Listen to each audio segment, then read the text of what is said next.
Alhamdulillah. The question says, your vest, does it have a living animal or a living creature, the coste, or however you say it or pronounce it? Is it permissible to wear these types of things? We say first and foremost, there lies no doubt that the Prophet ﷺ commanded with the destruction and the effacing of suwar and tamathil. And there's a reason why I mentioned the two terms in Arabic. Not like some other brothers that give these talks and khutbahs in which they mention all of these different words in Arabic to people that don't speak Arabic. Nah, we're not talking about that. Quoting the hadith in Arabic, that's fine. Quoting the ayah in Arabic, of course. Mentioning some speech from some of the ulama, mentioning the whole paragraph, but just to say different terms and words to make your speech seem as if it has content in it. No, that's not the purpose. But there's a reason why. I'm going to get to the answer specifically, and that is that the word timthal, as we took in that class, has a meaning. And the word surah also has a what? A meaning. There's no doubt, according to most of the ulama, Jumahir, as-salaf wal-khalaf, most of the ulama of past and present hold the view that sculptures and paintings and carvings of 3D, three dimensions of a living thing that has blood and breath is unlawful to do. Unlawful to make and to construct. Some of the ulama of the past, they held the view that it's unlawful to take or make any surah, any surah, image, idol, whatever, anything of a tree, anything that's living, of Allah's creation, even mountains. They said you can't do this. Everybody understand this? And there's even a view which is a view of very, very, very small minority of ulama of it being permissible. We're not even going to deal with that. Everybody understand this? Of the actual surah or the timthal that is made by hand. That is what? Made by hand. A carving, a sculpting, bronze statue. Everybody understand this? And also a painting that's made by hand. Everybody clear on this? Now, move on to the 20th century, 21st century. A photograph. Is it permissible to take a photograph of a human being? Is it permissible to take a photograph of a dog or a cat or a cougar or a panther or a tiger or an elephant or an alligator, crocodile? Is it permissible to do this? Also, do you have to destroy it? Or is that talking about something that's 3D and something that was made by what? Human beings, imitating the Lord's creation. Everybody clear on this? Or anything, whether it's 2D, 1D, however dimensions, however written, drawn. But if it's something that's living, it must be scratched out and defaced. And at least the head is removed, the neck is separated from the head, and the eyes are removed, etc. Everybody understand this? So, we're clear on that in the past. As far as the present, do you take a photograph in Islam? Is it permissible to take a photograph in Islam? Is a photograph considered a surah? Is a photograph considered a timthal, a taghut? These are the names that are mentioned in the hadith of the Prophet ﷺ regarding the idols and sculptures, and maybe even some things that are drawn on a flat surface. Everybody understand this? So some of the ulama and pictures have a direct connection to the question. They say that it's the same ruling, maybe even worse, and it's haram to take a picture. Absolutely. And some of them may say it's permissible out of necessity or extreme need. Out of what? Extreme need. And other ulama, they say that it's not haram. That a photograph or video is not the same as someone sculpting something, someone painting something, someone drawing something, someone using their natural talent, even though it takes talent in photography as well, but the talent of the hand in making an image of something. Everybody understand this? Let alone if it's done mechanically, if it's done, or if it's a picture of an animal, something that's not even real, like a Ninja Turtle. It was a book bag I had one of my children in Yemen, and I asked the sheikh there about this, and I showed him the book bag. He said, this isn't real life. There are no turtles that walk around like men with masks on and weapons. Allah alam, sheikh. You never been to the sewers of New York City. He said what? He said what? He said this isn't a real type of thing. It's not an actual type of turtle crawling. It's a turtle man type of thing. It's a different ruling. Everybody clear on this? So therefore, if you now, for argument's sake, all right, Mufti, you did pin a dodge around the question long enough. If you look closely on my vest, the head and the eyes or what? No, don't zoom in. There, it's blocked. It's totally. It's what? What is it, Nafis? I don't know. It's an alligator or a crocodile. I don't know. It's what?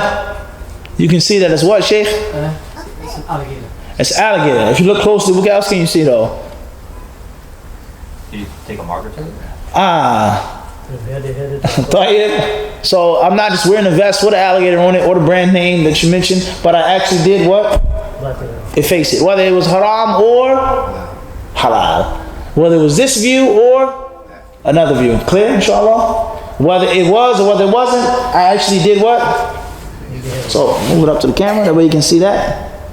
Inshallah. Khair, inshallah? Walhamdulillah rabbil alameen. Hopefully clear. Whether it was halal or what? Or haram, I actually got? Khair, inshallah. Fadal. Raise it up. Anyway, either or is no argument at hand. Khair, inshallah. Fadal. You said if it's a sculpture of a living being with flesh and blood, what about like a skeleton? Question says, what about a skeleton? Used for medicine? Used for study of the anatomy or actual just a sculpture? Just maybe like a sculpture. Skull and bones, probably. It's a sculpture of a skeleton of a living thing, but not used for any medical, just maybe for like a figure. No, it shouldn't be done. And What about if it's of a Tyrannosaurus Rex, like something that's one thing at a time. Fantastic. Bean by bean, as we say, bean by bean, one bean at a time, inshallah. As far as a sculpture of a skeleton, then I don't feel that it's befitting of a Muslim to have that for adornment, death, grave, let alone the aqidah behind skull and bones, the Jolly Roger and things like this, Grim Reaper, and the list goes on of things that we could talk about in modern pop culture. As far as the study of the anatomy, that's a different story. But just as a figurine it should be avoided, period. As far as a Tyrannosaurus Rex, is it permissible to reconstruct the Tyrannosaurus Rex? We see first and foremost is that the person is not necessarily making a sculpture. The person is not necessarily imitating the laws of creation. A person is technically, hypothetically, putting back together a law's creation and showing it for display, for the study, for research, for science, etc. That is based off of the view and the opinion that there were dinosaurs. And we don't get into no conspiracy theories, but that's not something that's consensus. Were there actual dinosaurs living on Earth? And if there were a thing or things called dinosaurs, did they look like this? Was this huge, meaty animal flapping in the air, flying? Was this huge animal, a Tyrannosaurus Rex, with huge legs and tiny arms and a huge big mouth, stomping and running around eating things on Earth, and then it just vanished and went away? Deeper than that, Abdul, if you can go deeper than that, if you can go deeper than that, the connection between the dinosaurs and what? There's other issues of aqidah that are related between the two, such as what? Evolution. Where did man come from? Big Bang Theory. This happened, that happened. The dinosaurs went extinct. Man came out of the water into this, crawled, walked, caveman, and the list goes on. So there's all types of problematic things that you're going to find connected and related to what? Dinosaurs. Where did they go? How did they disappear? Where are the bones? The list goes on, but just the concept of man and what? The dinosaur. And that man was a thing, half man, half monkey, half ape. And he was totally ignorant. He couldn't speak. And Allah says in the Quran, Allamahul Bayan. Allah taught man the what? Clear lugha, bayan. He taught him how to speak fluently. And they say that man at one point in time said, what? Oga, oga. He couldn't speak at all. And he had a big cluck on his shoulders. And it's connected to what? No doubt about it. Paleontology is all what? Similar. So you have to be very careful in this issue. You have to be what? I'm saying this is my personal opinion, but you have to be very careful. Is there such thing as a dinosaur? Did they exist? And if they did exist, is that what they look like? Or is those all of the bones? Or is that figurative fabrication? Allahu A'lam. Well, the Flintstones could talk. Anyway, but they have some type of civilization. They have cars and jewelry and everything, huh? Wallahu alam. But this is serious. All jokes aside, and then many other issues of history, biology, this and that, geography. Once you believe in, you fall into all different problems Islamically, without a doubt. But about the vest, I'm sorry about the vest. The vest is finished. That's done. Next question. Should a poor person still look for a spouse, or should they just wait to Should a poor person look for a spouse? Yes, you should look for a spouse. And perhaps by you getting married and looking for a spouse is a means of Allah enriching you, as Allah mentions in the Quran. وَلْيَسْتَعْفِفِ الَّذِينَ لَا يَجِدُونَ نِكَاحًا حَتَّى يُغْنِيهِمُ اللَّهُ مِنْ فَضْلِهِ وَاللَّهُ وَاسِعٌ عَلِيمٌ. Surah 24, Allah says, and those who cannot afford nikah, they should be chaste until Allah enriches them from His bounty. Imam Ahmad rahimahullah, he was asked about a man who wants to get married. He has one wife and he can't really afford a second wife.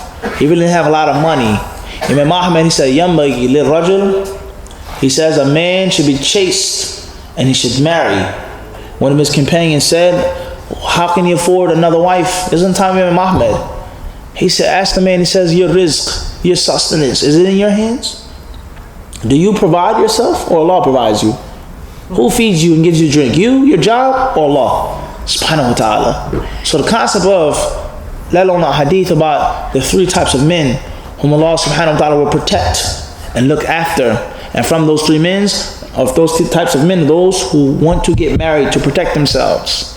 Everybody understand this? So by you being poor, not having the necessary means, but looking forward to marriage, working, saving money, trying to find things, trying to get it all together, perhaps is a means of Allah making it all what? Fall into place. And there's a balance, of course. If you cannot provide the basic necessities of the woman, that's one issue.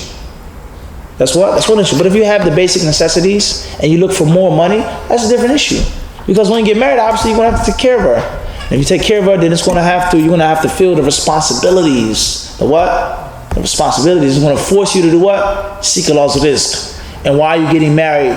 To protect yourself, to protect her, to have more Muslims, to do the right thing. And which is so easy to go outside and what? Do the wrong thing. It's nothing difficult and hard about it. Boyfriend, girlfriend, and the list goes on. Girlfriend, boyfriend, in 2016. So you're trying to do the right thing. Allah's not going to waste you. Allah's what? Allah's not going to waste you. And when you make a step towards responsibility, you're now what? Forced to do what you're already supposed to be doing. So I'll say that there's a balance. It depends on the brother, and it depends on what type of person you are. You see what I'm saying? If you're 19 years old, 18 years old, 20 years old, 21, 23, what are you doing in life? What are you doing? Are you studying Islam? Studying in college? Working? Wallahu alam. Says here, could you go over the issue of praying sadr? I'm Maliki. And could you go over the proofs for or against it? Many say that those who pray sadr are not on the sunnah. But about the hadith that excludes fi thob, doesn't that exclude what you're wearing? Raqam fi thob. Is it allowed to dye nails with henna? And is it sunnah to dye nails with henna? We say first and foremost, as far as the concept of a sadr, and perhaps the question, because the word sadr has more than one meaning, but perhaps he means here that a person makes the salah and he has his hands by his side, or her hands by her side.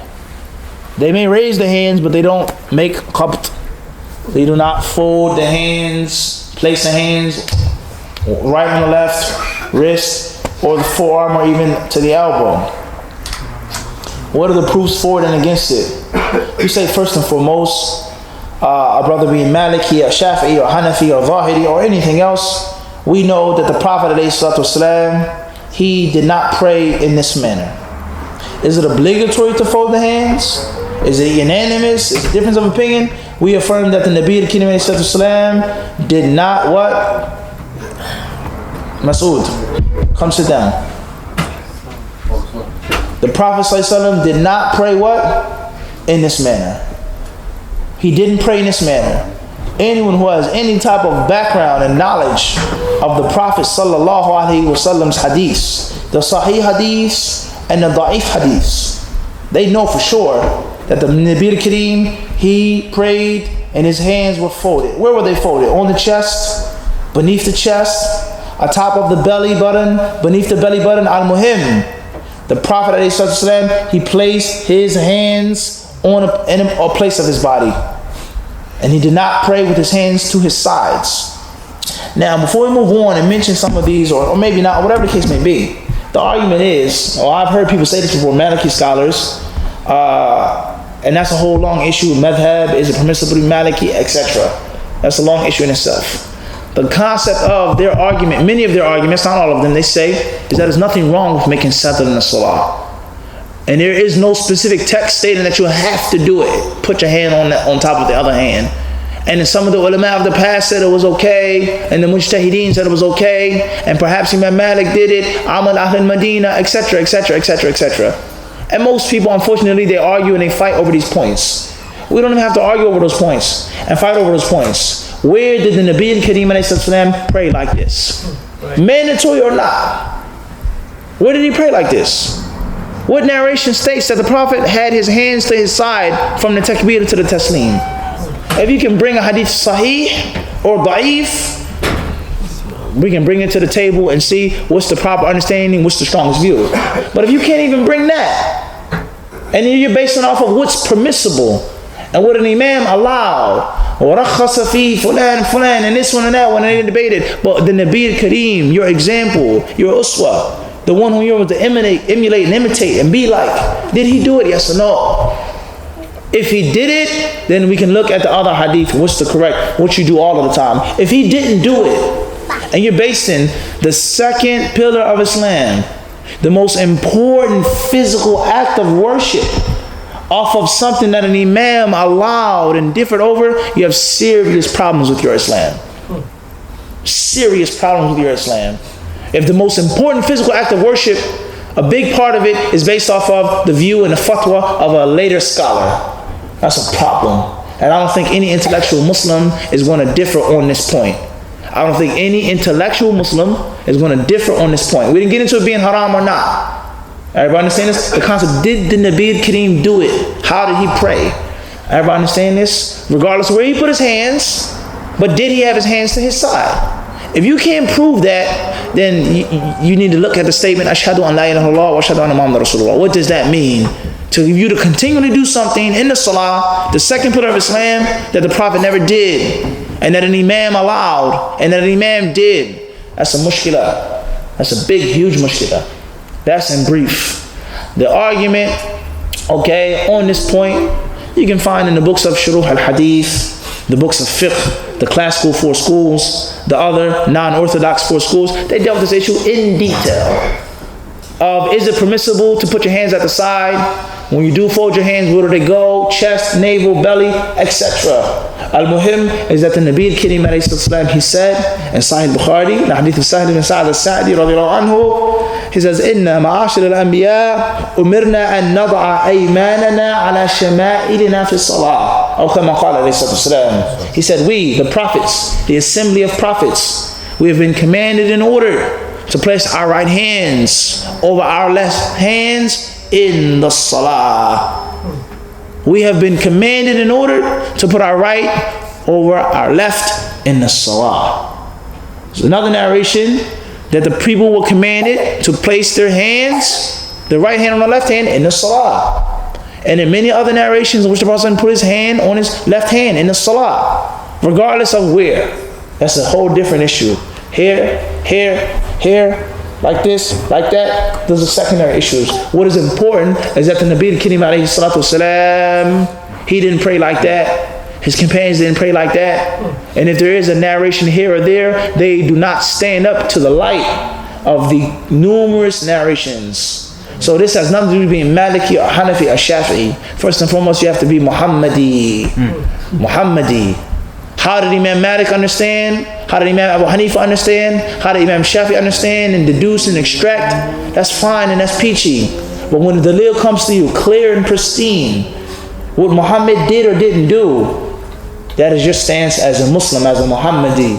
The madhab of Muhammad ibn Abdullah. Something that's unclear, something that's detailed, something that you don't understand, that's a different story. You blindly follow a scholar that you trust. You study this traditional school.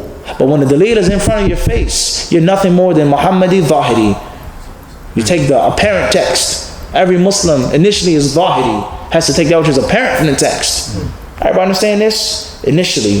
So therefore, it depends on the person's level of knowledge. If you can study and research, you have to follow what you studied and what you researched. If you're a blind follower, then take what I just said. Put your right hand on your left hand. That's what the Prophet ﷺ did. That's my advice. No Muslim should make 7. Allahu Ta'ala alam. Next question says, many say that those who pray sadr are not on the sunnah. We've explained this many times. If it's an issue of ijtihad, that's one thing. Is it correct to say someone is not on the sunnah over one issue that they do?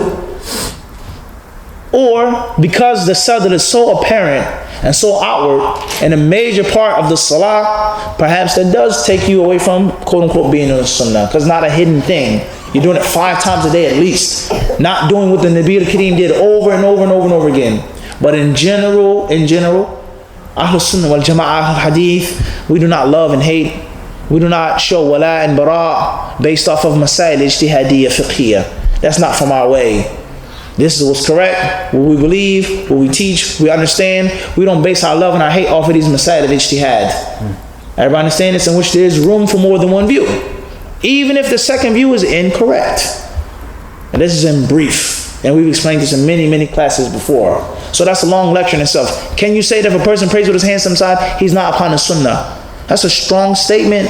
And also saying someone is on the sunnah because they put their hands on the right hand on the left. The sunnah, brothers and sisters, is not just one thing you do. It's not one thing you say. It's not one thing that you do in front of the people. The sunnah is a whole entire aspect of life. That's the sunnah. So obviously it's going to be relative. Who's the person from among us that can raise his hand and says, Huwa ala sunnah, ala al-itlaq? Man minna. The sunnah. Where's your miswak, Khalid? The Prophet he used the what?